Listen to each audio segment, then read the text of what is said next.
thank you, and I want to say welcome to the Brooklyn Borough President, Eric Adams, for being with us today on Balance of Power. A vaccine mandate, sir, for municipal workers is about to take effect later on this afternoon, as a matter of fact. I wonder if you are the next mayor of New York, if you will continue the same policy requiring workers to get these vaccines, even as many threaten to walk off the job.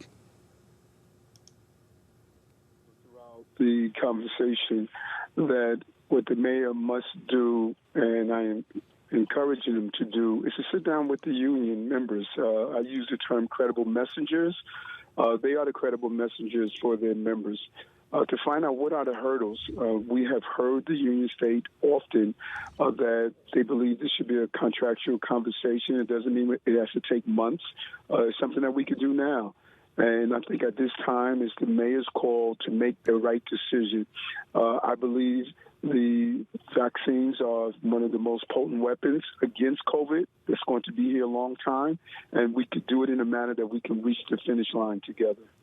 We understand about a quarter of city workers have not received a shot, Eric. Is it possible to run a city with that many people off the job?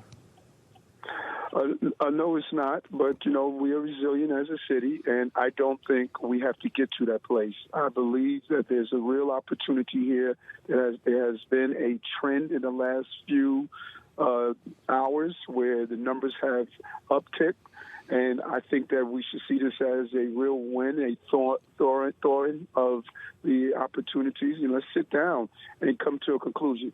Our city workers want to see the city move forward in the right direction. They're the heroes and sheroes of the city, and I think that a good conversation can have all of us take a deep breath. If we move past the loud talk, you'll see that we're all saying the same things, and I think we should get there together. How would you treat schools once a vaccine is available for young kids? Would there be a mandate for them as well? I am clear that we're going to follow the science. I believe it's imperative to listen to the Department of Health and Mental Hygiene, our healthcare professionals, the CDC. We should not allow these policies to be based on our emotions or philosophical beliefs. If the science is saying that we should put in place a mandate, then I say let's do it. Let's speak with the parents. Let's give them the understanding. And what's really fascinating here is that you and I both know that the vaccines for polio, for mumps, for measles, and so many other viruses, really, those vaccines have saved millions of lives throughout our centuries. And it's imperative that we look at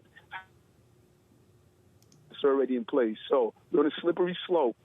If we state that we're not doing vaccines for COVID, then what happened with the new arriving students that are coming in? Do we also say we're not doing vaccines for mumps, measles, smallpox, and the other things? So I think we need to tread very lightly here to protect children and families during this moment. We just saw an image of you in the subway system, Eric Adams, and spoke at this time yesterday with your opponent, who is calling for thousands more police officers to be added to the city's subways, with crime as the number one, if not just one of the top issues for voters in New York. I wonder what your plan would be if you're elected the next mayor to restore confidence in New York's subway system.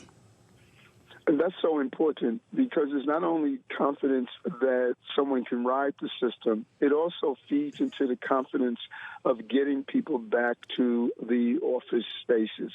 And that feeds into the overall ecosystem, our financial ecosystem. Because if my accountant is not in the office, he's not going down to the local diner. He's not meeting with business travelers who are 70% of our hotel occupancy. So it's crucial that we have a safe subway system. And my plan is a clear one.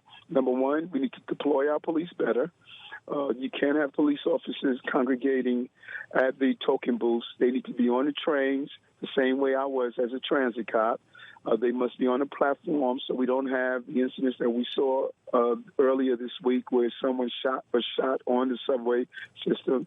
And number two, once we determine the deployment, to make sure we have the right number of police officers in the system so that we can build back the confidence. And once you build back that confidence, then you can scale back. But right now, there's a lack of confidence that people feel safe.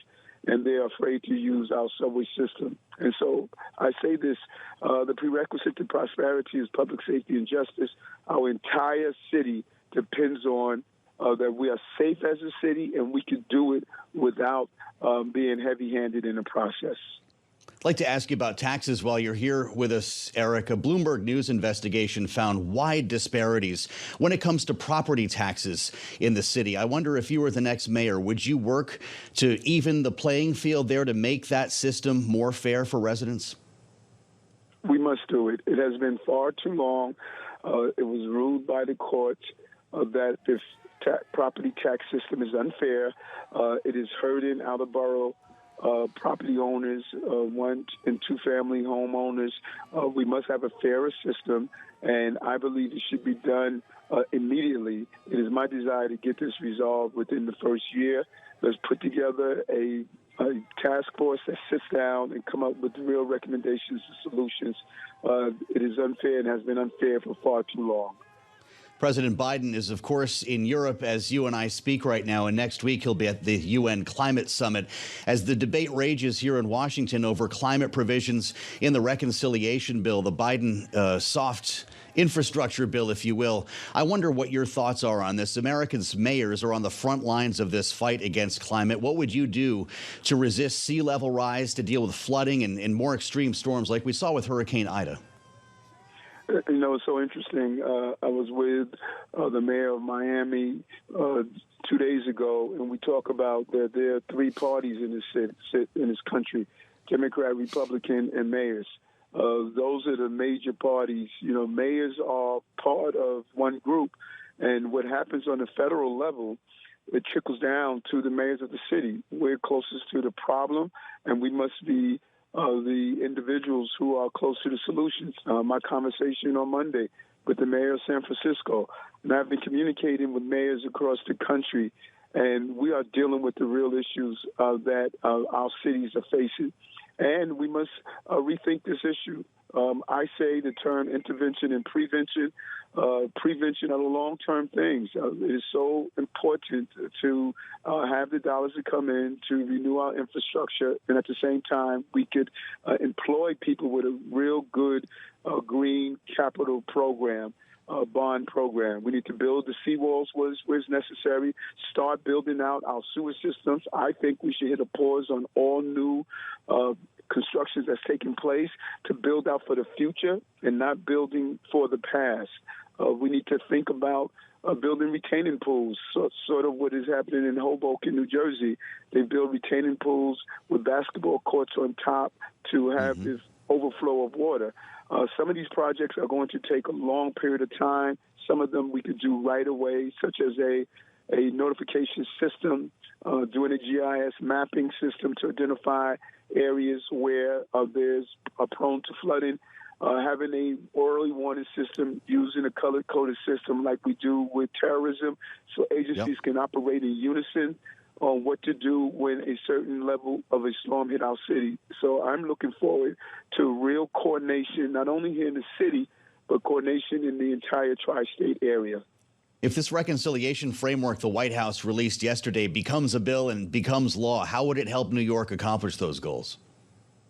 Oh, in so many ways. Number one, I'm hoping that we do not cut NYCHA. We need to really deal with the issue of NYCHA. A substantial amount of our flood areas is in the areas where NYCHA public housing is located. It can help with the wind farms that we would like to build out along our Sunset Park area. It would help even with the build out of some of our sewer systems and the retaining walls that we've been attempting to build for some time. And I think that it has a part that is going to deal with employment and training. There's a great opportunity to do the things that we've looked at for a long time as we move to a cleaner energy here in the city and across the country.